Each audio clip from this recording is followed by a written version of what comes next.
সামাজিক খবর।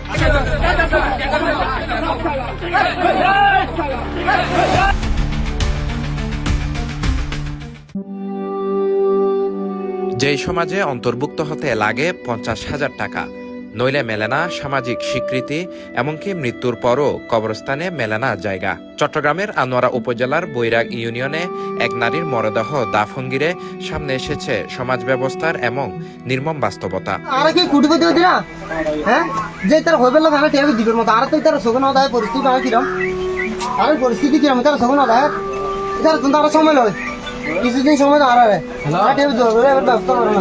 অভিযোগ উঠেছে সমাজ কমিটির সদস্য পদ না থাকায় এবং নির্ধারিত টাকা পরিশোধ না করায় বাবার বাড়ির সামাজিক কবরস্থানে মেয়ের লাশ দাফনে বাধা দেওয়া হয়েছে।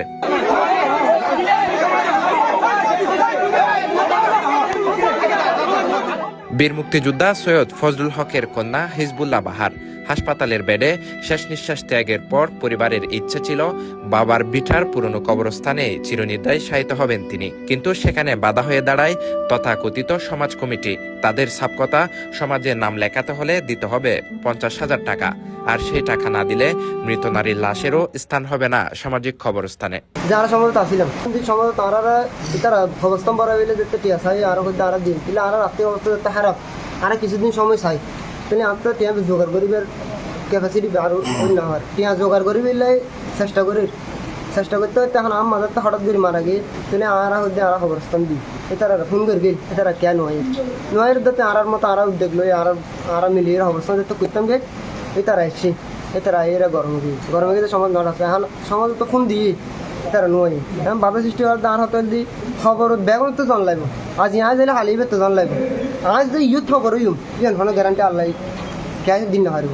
রবিবার সকালে চট্টগ্রামের আন্দরকিল্লা জেনারেল হাসপাতালে চিকিৎসাধীন অবস্থায় মারা যান হিজবুল্লাহ বাহার। দুপুরে তাকে নিজ গ্রামের সামাজিক কবরস্থানে দাফনের প্রস্তুতি নিচ্ছিলেন তার পরিবার, কিন্তু সেখানে বাধা হয়ে দাঁড়ায় ফকিরকিল ইয়ার আলী শাহ সমাজ কল্যাণ সমিতির সভাপতি মোহাম্মদ জামশেদ উদ্দিন ও তার কমিটির সদস্যরা। প্রতিবাদ করতে গিয়ে উল্টো সমাজ কমিটির লাঞ্ছনার শিকার হতে হয়েছে মৃত নারীর ছোট ভাইকে।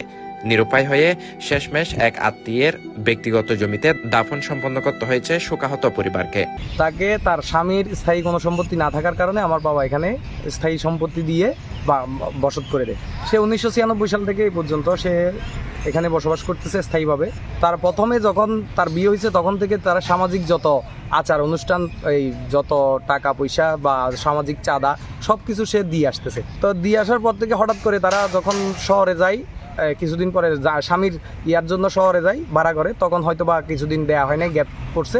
এরপরে ওরা আবার স্বামী মারা গেছে 2010 সালে। স্বামী মারা যাওয়ার পরে সে ওই স্বামীকে এখানে খবর দিতে দেয় নাই। তারপরেও আমরা ওরা এরপর থেকে স্বামী মারা যাওয়ার পর থেকে 3টা এতিম 4টা এতিম ছেলে মেয়ে নিয়ে ও এখানে বসবাস করে স্থায়ীভাবে। এখন আজকে হঠাৎ সে মারা গেছে। এখন আমরা যখন তার আমার বাবা একজন মুক্তিযোদ্ধা, ওনারে এখানে এই কবরে আমার বাবা শুয়ে আছে, আমার মা শুয়ে আছে।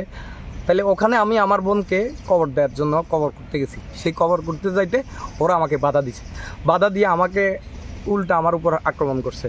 তারা বলতেছে এ সমাজের না। আমার কথা হচ্ছে যে সে যদি ফজলুল হকের মেয়ে হয়ে থাকে তাহলে ফজলুল হকের মেয়েকে কীভাবে এই সমাজের না হইতে পারে। আর সমাজের জন্য তারা আমাদের কাছে কিছুদিন আগে এটা নিয়ে আজকে প্রায় 5 বছর ধরে তারা বৈঠক করতেছে যে তাদের সমাজে তুলবে।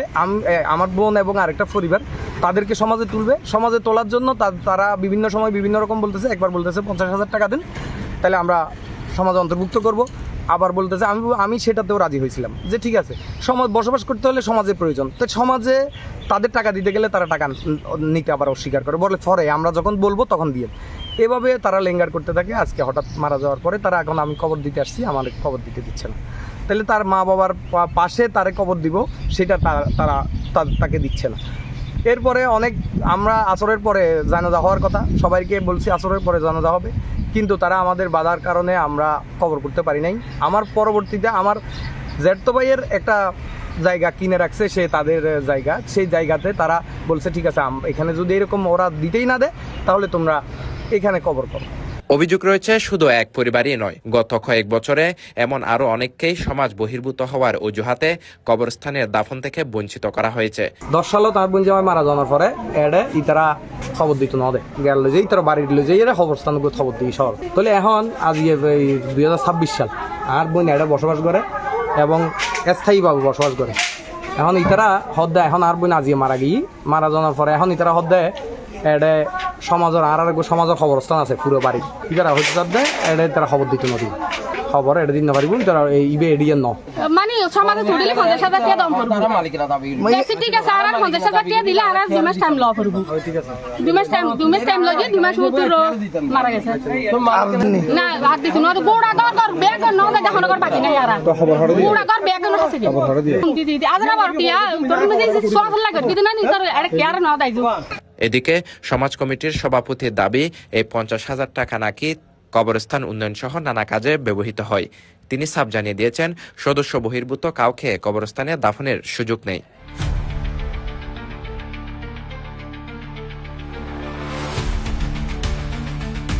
আসলে খবরস্থান নয় দলি ধরতে দিন আর একদম খুব পারিবারিক প্লাস সামাজিক মানে আর কিছুদিন আগে বেশ কিছুদিন আগে আরো এরকম মামলা মোকদ্দমা হইল তারপর পর আর দোনো পাড়ার মানুষের মিলিয়ে ওইদিকে আর মানে সামাজিক মধ্যে বদ্ধ এর পরিপ্রেক্ষিতে আর সামাজিক অবকাঠামো কিছু আর নিয়ম কানুন ভিতরে আর যারা সমাজত আছে এটার আর খবরস্থান গরিবের একটা ব্যবস্থা করছি বাদ বাকি যারা আছে কিছু জায়গা আর বাইরে আছে তারা এটার খবরস্থানের বিগত অলরেডি 2-4 খবরস্থান ইন্দি দিয়াকি পাশে একখান জায়গা আছে যারা সমাজত নেই তারা ইন্দি আর ব্যবস্থা করে দিই। তো আজ জিনিস কেন মানে অপ্রাসঙ্গিক আমি মনে করে দিই কিনলে আর যেহেতু যারা সমাজ নেই তারা আদার্স পাশযোগ্য ব্যবস্থা আছে বলে এন্ডল্লা পর্যকরণ হনো মানে আমি মনে করি যুক্তিযুক্ত। ঘটনার পর পুলিশ ঘটনাস্থলে গেলেও এখন পর্যন্ত কোনো লিখিত অভিযোগ পাওয়া যায়নি বলে জানিয়েছেন আনোয়ারা থানার ওসি মোহাম্মদ জুনাইদ চৌধুরী।